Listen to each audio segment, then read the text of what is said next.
బండి సాయి భగీరథ్ని పోలీసులు అరెస్ట్ చేసిర్రా? సాయి భగీరథే లొంగిపోయిందా? ఒక పెద్ద క్వశ్చన్ మార్క్ లెక్క కనబడుతున్నది. ఇప్పుడు భగీరథ్ లొంగిపోయినా అరెస్ట్ అయినా భగీరథ్ మాత్రం ప్రస్తుతం చెర్లపల్లి జైల్లో ఉన్నాడు. 14 రోజుల పాటు జ్యుడిషియల్ రిమాండ్ విధించింది కోర్టు. సో మొత్తానికి భగీరథ్ జైల్లోనే ఉన్నాడు. కానీ ఇక్కడ ట్విస్ట్ ఏంటంటే, ఒకవేళ పోలీసులు కనుక భగీరథ్ని అరెస్ట్ చేయకపోతే, భగీరథే పోలీసులకు లొంగిపోతే తెలంగాణ రాష్ట్ర ముఖ్యమంత్రి రేవంత్ రెడ్డి ఫెయిల్ అయినట్టు, కాంగ్రెస్ గవర్నమెంట్ ఫెయిల్ అయినట్టు, పోలీసులు కూడా ఫెయిల్ అయినట్టే. ఎందుకంటే పోలీసులు ఒక నిందితుడిని పట్టుకోలేకపోయారని చెప్పి ఖచ్చితంగా ప్రభుత్వం ఫెయిల్ అయిపోతుంది. ఒకవేళ భగీరథ్ని కనుక పోలీసులు అరెస్ట్ చేస్తే పోలీసులు పాస్, మంచో చెడో లేట్ అయినా పర్లేదు, భగీరథ్ని మాత్రం పోలీసులు అరెస్ట్ చేసిరు అనేటటువంటి ఒక పేరు అయితే ఉంటుంది పోలీసులకు. మంచి పని చేసిరు పోలీసులు అనేటటువంటి ఒక పాజిటివ్ అయితే క్రియేట్ అవుతుంది. ఇక బండి సంజయ్ కనుక వాళ్ళ కొడుకుని స్వయంగా బండి సంజయ్ పోలీసులకు అప్పచెప్తే బండి సంజయ్ కూడా మంచి పేరే వస్తుంది. బండి సంజయ్ కేంద్ర మంత్రి పదవిలో ఉన్నాడు, వాళ్ళ కొడుకు తప్పు చేసిండని చెప్పి తెలుసుడుతోటే బండి సంజయ్ విచారణకు పోలీసులు పిలుచుడుతోటే వాళ్ళ కొడుకును అప్పచెప్పిండు. సో బండి సంజయ్ గ్రేట్ అని చెప్పి బండి సంజయ్ని కూడా అనుకుంటారు. ఒకవేళ బండి సంజయ్ కనుక వాళ్ళ కొడుకును అప్పచెప్పకపోతే బండి సంజయ్ కూడా ఫెయిల్ అయిండు. రేవంత్ రెడ్డి ముఖ్యమంత్రి హోదాలో ఉన్నటువంటి వ్యక్తి చెప్పిండు నీ కొడుకును అప్పగించు అని చెప్తే కూడా బండి సంజయ్ అప్పగించలేదు. బండి సంజయ్ వాళ్ళ కొడుకుని లొంగిపోమ్మని చెప్పలేదు.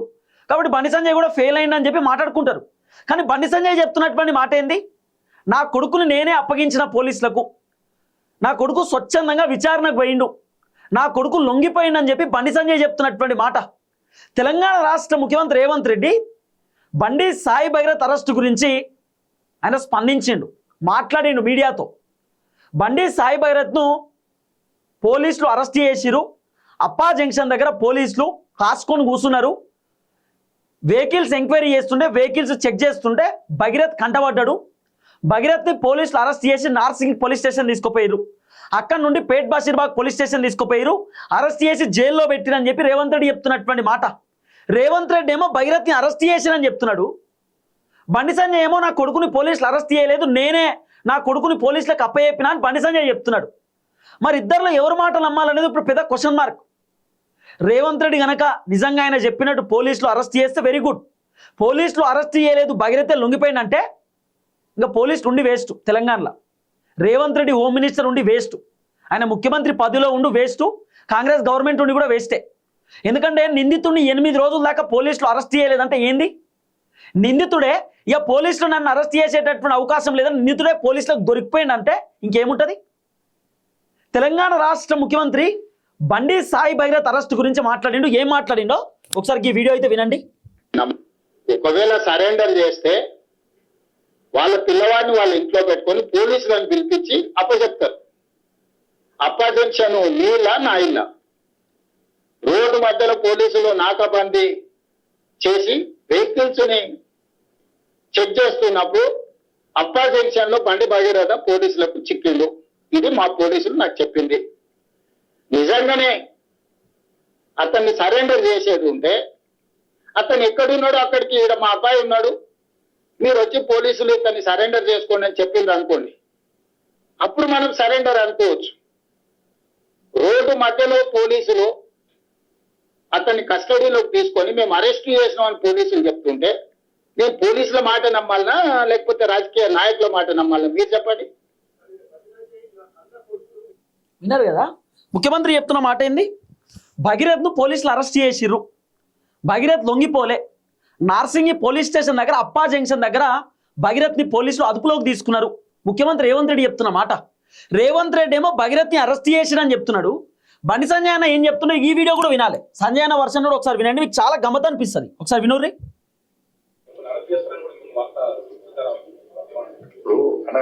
ఈ కోర్టులో కేసు నడుస్తుంది, కోర్టు పరిధిలో ఉన్నది. ఇప్పుడు ఒక్కరు గుర్తుంచుకోండి, కన్న కొడుకును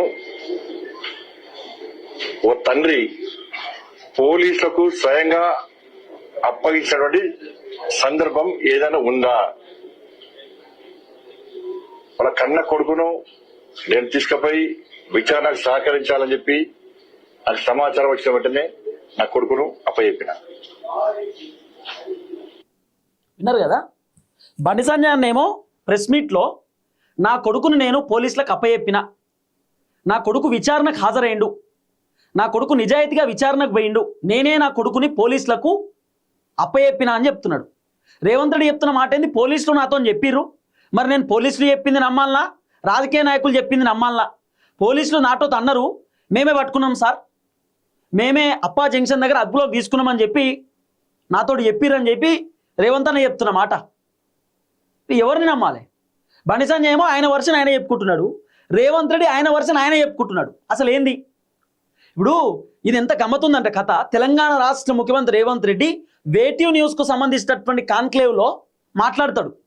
వేటివ్ న్యూస్కి సంబంధించినటువంటి ప్రోగ్రాంలో వైఎన్ఆర్కి సంబంధించిన ఛానల్ జర్నలిస్ట్ అడుగుతాడు రేవంత్ రెడ్డిని ఏమని, సార్ మరి బండి సంజయ్కి సంబంధించినటువంటి కొడుకు దొరకలే కదా అని చెప్తే, నేను కూడా గదే చెప్తున్నా, బండి సంజయ్ వాళ్ళ కొడుకుని పోలీసులకు అప్పచెప్తే బాగుంటుంది, బండి సంజయ్ వాళ్ళ కొడుకుని పోలీసులకు లొంగిపోమని చెప్తే బాగుంటుంది అని చెప్పి రేవంత్ రెడ్డి చెప్పిండు. రేవంత్ రెడ్డి ఈరోజు చెప్తే బండి సంజయ్ రేపు పోలీసులకు అప్పచెప్తాడు. ఏంది దీంట్లో అర్థమైంది? అంటే బండి సంజయ్కి రేవంత్ రెడ్డి ఇండైరెక్ట్గా నీ కొడుకును పంపించేసేయిగా, దాచిపెట్టినన్ని రోజులు చాలు, ఈయన నీ కొడుకును లొంగిపోమని చెప్పి రేవంత్ రెడ్డి ఇండైరెక్ట్గా బండి సంజయ్ తోటి చెప్పినట్ట. రేవంత్ రెడ్డి చెప్పుడుతోటే బండి సంజయ్ రేవంత్ రెడ్డి మాటను నమ్మి అప్పచెప్పినట్ట. ఏందన్నట్టు రీజన్? రేవంత్ రెడ్డి ఏమో 15వ తారీఖు చెప్తాడు, 16వ తారీఖు బండి సంజయ్ పోలీసులకు అప్పచెప్తాడు. ఏంది 15వ తారీఖు రేవంత్ రెడ్డి మాట్లాడేంది, 16వ తారీఖు బండి సంజయ్ కొడుకు లొంగిపోవుడేంది, దొరుకుడేంది? దీంట్లో అర్థమైంది అంటే బండి సంజయ్ రేవంత్ రెడ్డి కలిసి ఇదంతా చేసిరా. ఇప్పుడు ఇంకోటి, బండి సాయి భైరత్ ఎక్కడో పారిపోలే, ఆయన పరారులో ఏం లేడట, హైదరాబాద్లోనే ఒక దవాఖానలో ఉన్నాడట, ఒక దవాఖానలో ఒక 28th ఫ్లోర్లో ఉన్నాడు అనేది ఓ చర్చ. అంటే దీంట్లో అర్థం ఏంది? బండి సంజయ్కి తెలియకుండా జరిగిందా ఇదంతా? రేవంత్ రెడ్డి మీడియాలో మాట్లాడుతూ చెప్తున్నాడు, ఇప్పుడు బండి భగీరథ్ ఎక్కడున్నాడు ఏం కథ అనేది మనకు అది కాదు కావాల్సింది, మరి బండి సంజయ్ తోటే భగీరథ్ ఉన్నాడా, భగీరథ్ తోటే బండి సంజయ్ ఉన్నాడా, బండి సంజయ్ వాళ్ళ కొడుకుని దాచిపెట్టిండా, అది కాదు మ్యాటరు. అసలు భగీరథ్ లొంగిపోయిండా, మా పోలీసులు పట్టుకున్నారా, అది కదా మ్యాటరు అని రేవంత్ రెడ్డి చెప్తున్నాడు. ఆ మ్యాటర్ ఏంది? బండి భగీరథ్ను బండి సంజయ్ కనుక ఒకవేళ దాచిపెడితే బండి సంజయ్ పైన కూడా ఎంక్వైరీ జరగాలి. ఎందుకంటే ఒక నిందితుడిని కన్న తండ్రి ఎట్ట దాచిపెడతాడు? ఒక నిందితుడిని దాచిపెట్టుడు ఏంది? ఒక మైనర్ అమ్మాయి బయటకు వచ్చి కేసు పెడితే నిందితుడిని ఇమీడియట్లీ అదుపులోకి తీసుకోవాలి. నిందితుడు 8-9 రోజుల దాకా దొరకడు. 5-6 రోజులు ఫోన్ మొత్తం స్విచ్ ఆఫ్ పెట్టుకుని ఫోన్లో ఉన్న డేటా మొత్తం ఎరైజ్ చేసి సిమ్ కార్డు పడేసి మొత్తం ఆధారాలన్నీ ధ్వంసం చేస్తే మరి వాళ్ళ తండ్రికి తెలియకుండా జరిగింది ఇదంతా. ఇప్పుడు బండి సంజయ్ వాళ్ళ కొడుకునేమో నేను పోలీసులకు అప్పచెప్పినా అంటున్నాడు, మరి వాళ్ళ కొడుకుని పోలీసులకు అప్పచెప్పిన వాళ్ళ కొడుకు ఎక్కడ ఉన్నాడో బండి సంజయ్ ఖచ్చితంగా తెలిసే ఉంటుంది. మరి పోలీసులు దేవులాడితే పోలీసులకు దొరకలే, అబ్స్కాండింగ్లో ఉన్నారని చెప్పిరు. మరి పోలీసులకు బండి సంజయ్ కొడుకు దొరకనప్పుడు బండి సంజయ్కి దొరికింది కదా, అంటే బండి సంజయ్కి తెలిసే వాళ్ళ కొడుకుని ఎక్కడో దాచిపెట్టిండు కదా బండి సంజయ్. మరి ఎందుకు ఎంక్వైరీ చేస్తలేరు బండి సంజయ్ పైన కూడా? ఎందుకు దాచిపెట్టడానికి గల కారణం ఏంది? ఎందుకు ఎక్కడున్నాడు మీ కొడుకు అని చెప్పి బండి సంజయ్ని కూడా పోలీసులు ఎందుకు ఎంక్వైరీ చేసి ఎందుకు ప్రశ్నించాలి కదా. మరి రేవంత్ రెడ్డి ఈ మాట కూడా ఎందుకు చెప్తలేడు? ఏమన్నంటే కేటీఆర్ని తిడుతున్నాడు రేవంత్ రెడ్డి, కేసీఆర్ని తిడుతున్నాడు, బీఆర్ఎస్ వాళ్ళని తిడుతున్నాడు, ఆర్ఎస్ ప్రవీణ్ కుమార్ని తిడుతున్నాడు రేవంత్ రెడ్డి. అమ్మాయి ఫోటోలు బయట పెట్టిరు, వీడియోలు బయట పెట్టిరు, అమ్మాయి పేరు బయట పెట్టిరంటే బీఆర్ఎస్ వాళ్ళు ఎక్కడ బయట పెట్టలేదు కదా, మా లాంటి ప్రశ్నించే జర్నలిస్టులు ఎక్కడ బయట పెట్టలేదు కదా, మా మీడియా ఛానల్స్ ఎక్కడ కూడా నిజాయితీగా పనిచేసేటటువంటి వ్యక్తులు ఎక్కడ కూడా, నిజమైనటువంటి నికార్సైన జర్నలిస్ట్ ఎక్కడ కూడా అమ్మాయికి సంబంధించినటువంటి ఒక్క ఫోటోనో వీడియోనో ఆమె పేరు ఆమెకు సంబంధించిన డీటెయిల్స్ ఎక్కడ బయట పెట్టలే. ఇంకా బయట పెట్టినటువంటి వాళ్ళపైన మేము వీడియోలు చేసినాం. కొంతమంది అమ్మాయి ఫోటోలు వీడియోలు బయట పెట్టిరు, బండి భగీరథ్కి సపోర్టివ్గా వీడియోలు చేసిరు, బండి భగీరథ్ వాళ్ళ దోస్తులు అమ్మాయికి నెగిటివ్ వీడియోలు చేయరి, ఆ అమ్మాయి ఫోటోలు వీడియోలు వైరల్ చేయమని చెప్పి ఒక్కొక్కరికి 30,000 రూపాయలు కొట్టిరట అకౌంట్లో అని చెప్పి మేము చేసినాం వీడియోలు. అమ్మాయి ఫోటోలు వీడియోలు బయట పెట్టిన వాళ్ళపైన కఠినమైనటువంటి చర్యలు తీసుకోవాలని మేము చెప్పినాం. బీఆర్ఎస్ వాళ్ళు కూడా ఎక్కడ అమ్మాయికి సంబంధించిన డీటెయిల్స్ బయట పెట్టలే. ఆర్ఎస్ ప్రవీణ్ కుమార్ చెప్పింది ఏంది? అమ్మాయికి సంబంధించినటువంటి బాధ చెప్పిండు, అమ్మాయి వాళ్ళ తల్లి రాసినటువంటి లేఖ గురించి చెప్పిండు. ఆర్ఎస్ ప్రవీణ్ కుమార్ బాధితురాలు తల్లితో మాట్లాడినప్పుడు వాళ్ళ తల్లి చెప్పిందట ప్రవీణ్ కుమార్తో, మేము బండి సంజయ్ ఇంటికి పోతే బండి సంజయ్ మమ్మల్ని అవమానించిండు, మమ్మల్ని బెదిరించి పంపించిండు, ఆమె బాధ చెప్పుకుంది. ఒక రాజకీయ నాయకుడు చెప్పుకోదా? బీఆర్ఎస్ అనేది పార్టీ 10 సంవత్సరాల అధికారంలో ఉన్న పార్టీ, ప్రతిపక్ష పార్టీ. మరి ప్రతిపక్ష పార్టీ నాయకులకు బాధితురాలు బాధ కూడా చెప్పుకుంటారు ఖచ్చితంగా. అట్లీస్ట్ మాకు పొలిటికల్గా పార్టీలు ఏమైనా అండగా ఉన్నా కూడా మాకు న్యాయం జరుగుతుంది అనేటటువంటి ఆలోచన ఎవరికైనా సాధారణంగా ఉండొచ్చు, చెప్పలేం కదా. రేవంత్ రెడ్డి చెప్తున్నాడు అమ్మాయి డీటెయిల్స్ అని ఎవరు బయట పెట్టలేదండి. అమ్మాయి డీటెయిల్స్ ఎక్కడ కూడా బయట పెట్టలేదు. ఎవరు ప్రశ్నించేటటువంటి మాలాంటి వాళ్ళు కానివ్వండి, మాలాంటి జర్నలిస్టులు కానివ్వండి, బీఆర్ఎస్ పార్టీ వాళ్ళు కానివ్వండి అమ్మాయికి సంబంధించినటువంటి డేటా ఎక్కడ బయట పెట్టలే. కొంతమంది బండి సంజయ్ కొడుకుకు అనుకూలంగా బండి సాయి భగీరథ్ మంచోడు, ఆ అమ్మాయే భగీరథ్ని ట్రాప్ చేసింది, ఆ అమ్మాయి హనీ ట్రాప్ చేసింది, ఆ అమ్మాయి ఫోటోలు ఇట్లా వీడియోలు అట్లా ఇట్లా అని చెప్పి అమ్మాయికి నెగిటివ్గా కొంతమంది వీడియోలు చేశారు. అమ్మాయి ఫోటోలు వీడియోలు అన్నీ కూడా కొంతమంది సోషల్ మీడియాలో వైరల్ చేశారు. రేవంత్ రెడ్డి చేయాల్సింది ఏంటంటే ఎవరెవరైతే ఆ అమ్మాయికి సంబంధించిన బాధితురాలకు సంబంధించిన ఫోటోలు వీడియోలు వైరల్ చేశారు వాళ్ళపైన ఫస్ట్ లీగల్గా యాక్షన్ తీసుకోవాలి.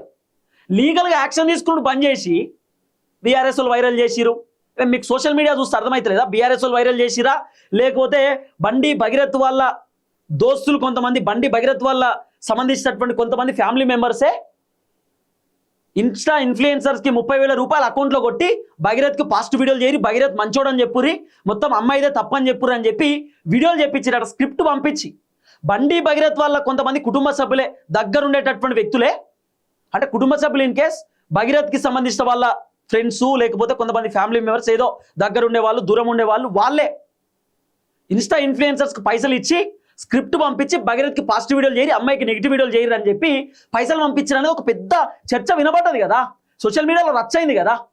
ఎవరెవరైతే మైనర్ అమ్మాయికి సంబంధించిన ఫోటోలు వీడియోలు వైరల్ చేసినా వాళ్ళపైన ముఖ్యమంత్రి రేవంత్ రెడ్డి యాక్షన్ తీసుకోవాలి. అవి పక్కన పెట్టి బీఆర్ఎస్ వాళ్ళని తిడుతున్నాడు.